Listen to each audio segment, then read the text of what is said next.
Outra coisa que eu gosto sempre de frisar, eu insisto bastante em usar o nome dos chakras em sânscrito, né, na versão, né, o nome original, por uma questão bastante simples. Os nomes facilitados, simplificados, aportuguesados dos chakras, eles trazem uma carga semântica que muitas vezes prejudica a nossa compreensão. Um dos melhores exemplos é o Muladhara, né? O chakra Muladhara, ele fala de um instinto de sobrevivência. Então, ele fala daqueles impulsos que são uma resposta mais imediata justamente do cérebro reptiliano, né? Ele trata de ameaças de vida ou morte, de proteção de território no sentido de sobrevivência e uma série de coisas que estão ligadas à nossa sobrevivência animal mesmo, os nossos instintos talvez mais animais. Quando você fala chakra básico, parece que ele é um chakra menos importante, parece que ele é só um chakra mais simples, que ele é menos sofisticado, e isso não é verdade. Todos esses chakras, todos esses 7 chakras, eles têm igualmente uma importância, eles têm igualmente uma riqueza de atribuições e de influência que poderia se começar a perder ao usar esse termo. Mas eu também não posso deixar de usar o nome aportuguesado, o nome simplificado, porque isso dificultaria muito a compreensão. Então, eu sempre coloco, eu dou um certo destaque ao nome em sânscrito, mas eu sempre friso. Por exemplo, vamos começar a falar do Muladhara, que é o chakra básico, e, como eu já disse, ele está ligado à sobrevivência. Ao longo dessa minha explanação, eu gosto sempre de trazer não só a função dele, né, a área de atuação específica desses chakras, mas eu gosto de trazer, por exemplo, uma situação de vida onde essa essência está mais ativa, está mais presente. Algo que ilustre o tom de cada chakra. Isso não significa em si desequilíbrio. Tá? Essas situações de vida que eu coloco, elas são para ilustrar o conceito do chakra. E é natural que em momentos como esse, ele esteja assim, superexcitado, superenergizado. Isso não caracteriza desequilíbrio. O que a gente chama de desequilíbrio, que eu também vou falar de cada um deles, que é o desequilíbrio para mais, o excesso de energia, ou para menos, a falta.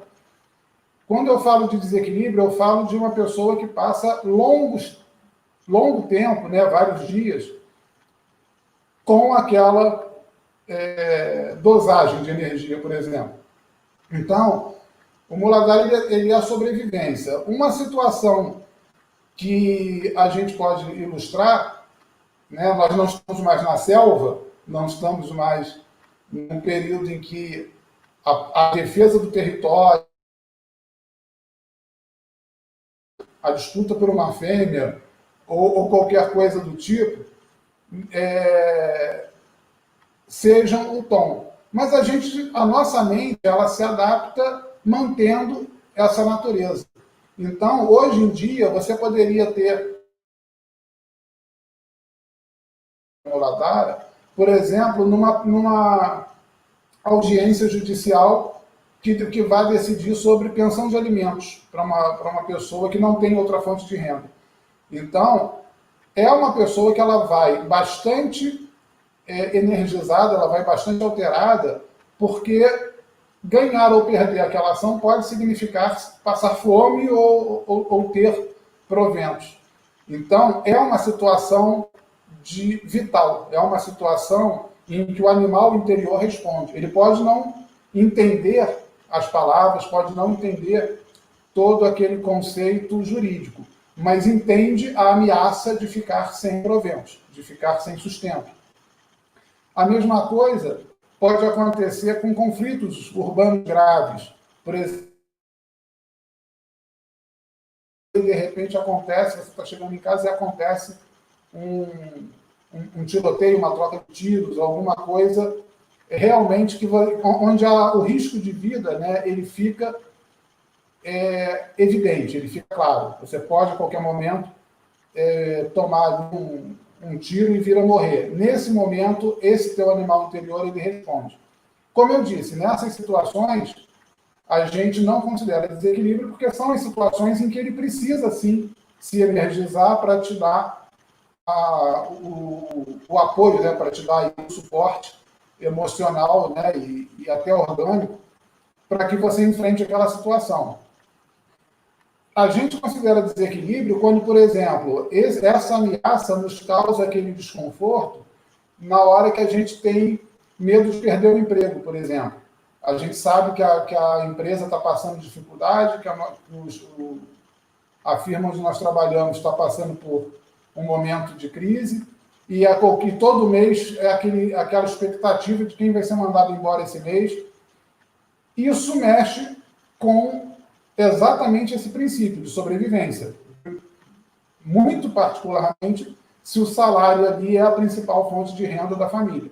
Então, esse medo, essa preocupação, essa tensão de medo de perder o emprego, durando 3, 5, 6 meses, um ano, ela provavelmente vai causar, sim, aí sim, um desequilíbrio, aí sim, um problema mais grave.